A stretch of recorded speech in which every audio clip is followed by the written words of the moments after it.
Hello, hello, bonjour à tous. J'espère que vous allez bien, j'espère que vous allez très bien.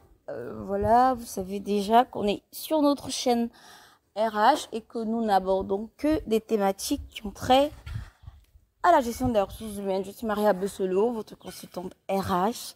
Et aujourd'hui, on va aborder une thématique très simple. Qu'est-ce qu'il faut faire quand on a un nouveau poste de responsable RH, de DRH, de cordeau RH, de gestionnaire RH, voilà, dans une entreprise? Quels sont les premiers réflexes à avoir?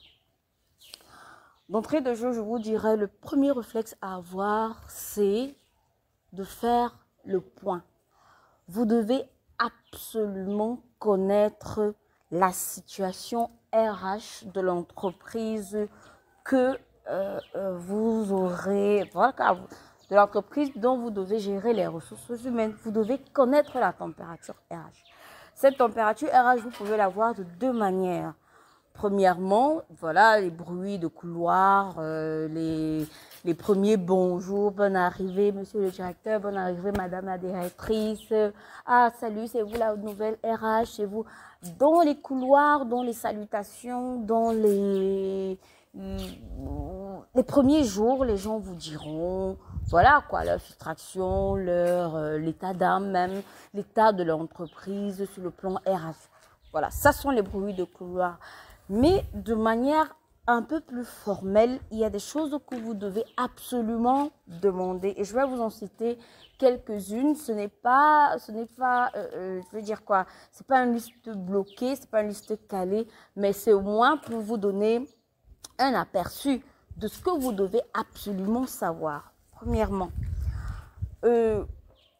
c'est pas que c'est ordonné, hein, mais je vais lister comme ça des trucs qui me viennent à l'esprit et vous pourrez les adapter à votre contexte. Premièrement, sur le plan des salaires, est-ce que l'entreprise a des arriérés de salaire? Est-ce que l'entreprise paye régulièrement les salaires? S'il y a des arriérés de salaire, quels sont les mois où l'entreprise n'a pas eu à payer les salaires des employés? Vous devez connaître. Vous devez connaître si c'est une entreprise qui fait voilà, des gratifications de 13e mois. Est-ce qu'il y en a eu l'année passée? S'il n'y en a pas eu, pourquoi il n'y en a pas eu?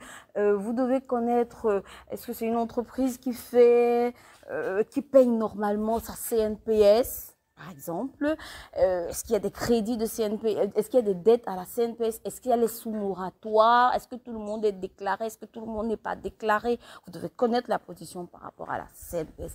Quel était le dernier rapport de visite de la CNPS? Et qu'est-ce qu'ils ont dit? Vous devez connaître. Vous devez connaître si c'est le plan du ministère du Travail. Vous devez savoir, est-ce qu'il y a eu une récente visite du ministère du Travail dans l'entreprise? Qu'est-ce qu'ils ont demandé qu'on régularise? Est-ce que ça a été régularisé? Si ça n'a pas été régularisé, pourquoi? Vous devez connaître le nombre d'employés dans l'entreprise. Combien d'employés il y a? Combien d'employés sont morts, par exemple, les 3-4 dernières années, pourquoi? Combien d'accidents il y a eu les 3 dernières années, pourquoi? Quelles sont les causes de ces accidents-là? Est-ce qu'il y a eu, je sais pas moi, des grèves dans l'entreprise ces 2 ou 3 dernières années? Si oui, pourquoi? Vous devez connaître, je sais pas, sur le plan des assurances, est-ce que l'entreprise est assurée? Si oui, quel est l'assureur? Quel était le dernier? Ou bien, quelles sont les raisons qui ont permis qu'on choisisse l'actuel assureur? Est-ce qu'il assure même bien? Est-ce qu'il y a des plaintes par rapport à lui? La police, le montant global des polices assurances, ça s'élève à combien pour qu'on sache? Ça s'élève à combien? La prochaine échéance en termes d'assurance, c'est quelle date? Vous devez connaître quelles sont les attentes de la direction générale concernant les RH. Forcément, votre DG va vous dire, voilà les 3, 4, 5 principaux points sur lesquels je voudrais qu'on essaye d'avancer sur le plan RH. Vous devez connaître ces points-là et trouver une stratégie, du moins, lister ces points-là et commencer à cogiter comment vous allez les aborder. Est-ce que l'entreprise a un manuel de procédure? Si l'entreprise n'en a pas, ok. Comment est-ce que vous pouvez essayez de mettre ça en œuvre, vous proposez ça dans vos prochaines, dans les grandes propositions que vous aurez à faire. Est-ce que si l'entreprise a un manuel de procédure, est-ce que ce manuel de procédure est toujours d'actualité? Est-ce qu'il y a des choses dans ce manuel qui ne devraient pas être revues? Est-ce que vous devez regarder dans votre propre département? Est-ce que le staff que vous avez trouvé est en sous-effectif, en effectif normal ou bien en sur-effectif? Vous devez connaître, vous devez... En fait, le premier mois de travail en tant que RH, responsable RH, cordeau RH, gestionnaire RH, peu importe si c'est un poste stratégique hein, que vous avez, c'est un mois de bilan. Vous allez demander à vos collaborateurs de vous faire des différents, chacun, de vous faire un bilan global de la situation qu'il est en train de gérer. Et ensemble, avec tous ces différents bilans-là, voilà, vous pourrez avoir,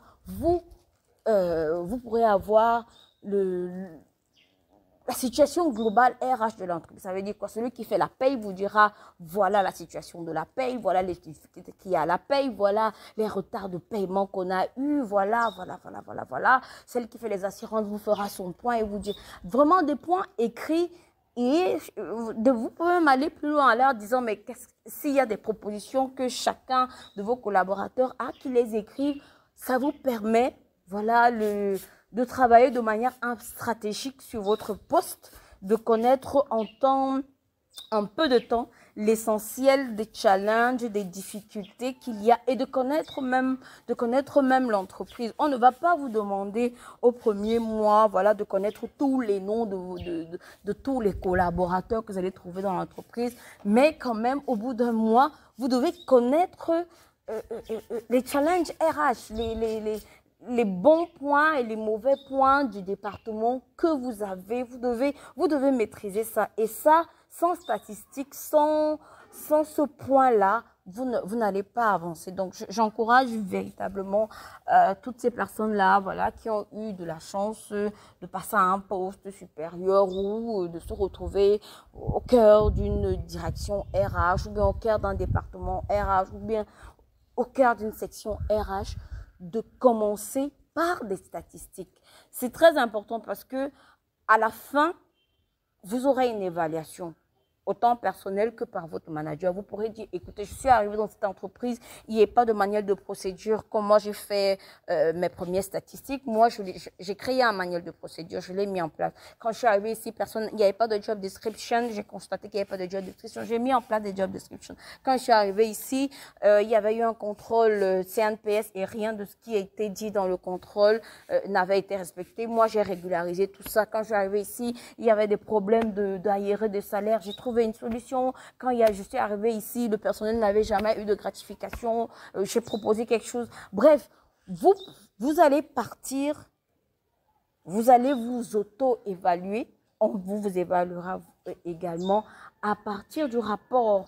Sans ce rapport de base, sans ce rapport statistique initial, il vous sera un peu difficile de comprendre rapidement l'entreprise et de proposer, voilà quoi, d'entamer des solutions ou des propositions à votre hiérarchie. Donc, le conseil d'aujourd'hui, ce que je peux vous dire, c'est de commencer par des statistiques de tout l'aspect RH de l'entreprise, de tout, assurance, CNPS, salaire, santé au travail, médecine du travail, vraiment toucher à tout, évaluation, toucher à tous les aspects de RH, trouver